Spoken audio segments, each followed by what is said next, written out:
क्या नाश्ता बनाऊं आज? आज गोभी के पराठे बनाओ। हाँ। आहान, तुम बताओ क्या खाओगे आज नाश्ते में? मैं चिप्स चॉकलेट। और हमारी बेटी बताएंगी कि ये क्या खाएंगी। बताओ शुमू, क्या खाओगी? सब्जी की रोटी। गोभी के पराठे। बोलो। गोभी के पराठे। गुड। और आहान बताओ। मैं भी गोभी के पराठे। गुड। तो चलिए बनाते हैं गोभी के पराठे। और ये हमारे पास है गोभी, जिससे हम बनाएंगे पराठे। तो चलिए हम कैसे बनाते हैं दिखाते हैं। सुबह का टाइम हो रहा था, नाश्ते की तो बहुत ज़रूरत थी क्योंकि भूख बहुत ज़ोर से लग रही थी। फिर मैं किचन में आ गई और मुझे बनाने थे गोभी के पराठे। तो उसके लिए मैंने गोभी को फटाफट अच्छे तरीके से काटा और उसके बाद मैंने उसे वॉश किया। वॉश करने के बाद मैंने इसे चॉपर में चॉप किया, क्योंकि अगर मैं चॉपर में चॉप नहीं करती ना, अगर वो घिसने लगती तो बहुत टाइम लेता। तो चॉपर में ना 1 मिनट से कम समय में भी चॉप हो गया। तो इधर मेरा स्टफिंग रेडी हो गया गोभी का। उसके बाद मैंने गैस, थोड़ी देर के बाद मैं अपनी बेटी को देखने चली गई कि वो कर क्या रही है। तो मैंने देखा कि उसने किचन से सारे टमाटर लेकर टेबल पे रख ली थी और उसके बाद पता नहीं क्या गेम खेल रही थी। बच्चे ना कभी कभी ऐसी चीज़ें करते हैं कि समझ में नहीं आता कि कर क्या रहे हैं। तो मैं चुपके से उसका वीडियो बना रही थी।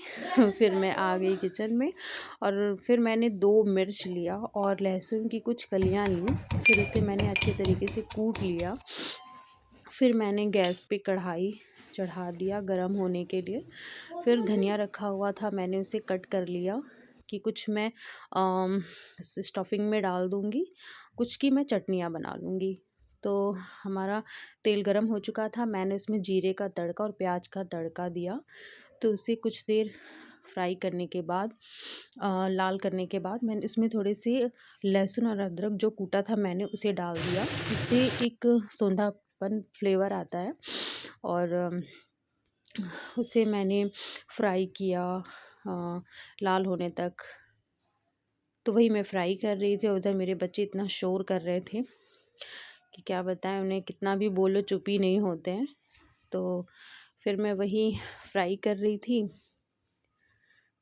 ये देखिए, वो प्याज जब थोड़ा लाल हो जाता है तब उसके बाद मैंने इसमें स्टफिंग, गोभी का स्टफिंग जो था उसको मैंने उसमें डाल दिया। फिर उसको मैंने धीरे धीरे उसको भूना मैंने, और इसमें मुझे कुछ मसाले भी ऐड करने थे तो वही मैं दिखा रही थी। और इसमें मैंने नमक, लाल मिर्च पाउडर, हल्दी पाउडर और कुछ मसाले भी मैंने ऐड किए थे, इसमें मैं नहीं दिखा पाई हूँ। उसके बाद मैंने इसमें धनिया डाल दिया। तो धनिए से एक फ्लेवर आ जाता है जो कि बहुत अच्छा लगता है। फिर पीछे मेरी बेटी बैठी हुई थी, वो बोली मम्मा मुझे स्लैब पे बिठा दो, मैं भी देखूंगी कि कैसे बनाती हो। उसको बहुत अच्छा लगता है, कभी कभी वो कुछ सब्जियां वगैरह बनाओ तो इसमें डालती है। तो वैसे तो मैं दूर ही रखती हूँ क्योंकि तेल वगैरह छिटकने का डर रहता है। तो लेकिन वो देखती ज़रूर है, मानती नहीं है। तो वही मुझसे कुछ बातें कर रही थी, तो उससे बात करते करते मैं इसे बना रही थी।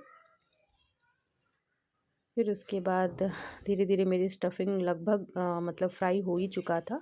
मैंने इसे एक प्लेट में निकाल दिया। फिर फटाफट मैंने आटे का डो लगा लिया।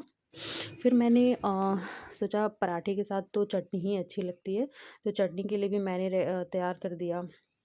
उसके बाद मैंने इसको आटे में उसको स्टफिंग मैंने भरा। वैसे तो ये गरम गरम बना था तो ये फट जा रहा था, बहुत मुश्किल से बन रहा था, मतलब इसमें 2 खराबी हो गए थे। तो जनरली ये बन नहीं पाता है जल्दी, ये अक्सर करके फट ही जाता है।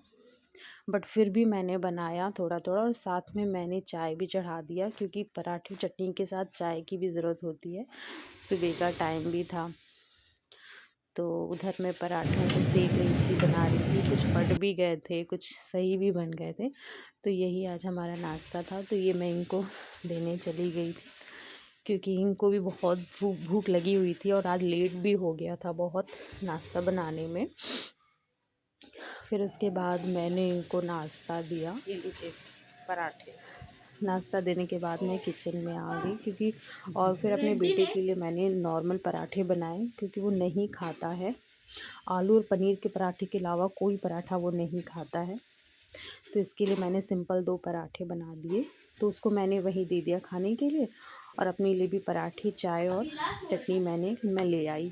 तो हम लोगों ने सब लोगों ने नाश्ता कर लिया था। उसके बाद मैं आ गई थी ऊपर धूप में, थोड़ी बहुत धूप निकली हुई थी, तो मैंने कहा चलो थोड़ी देर बैठते हैं। तो बस आज का ब्लॉग इतना ही। अगर आप लोग को मेरा ब्लॉग पसंद आए तो प्लीज़ मेरे चैनल को लाइक और सब्सक्राइब ज़रूर करिए। मिलते हैं नेक्स्ट वीडियो में, तब तक के लिए बाय बाय।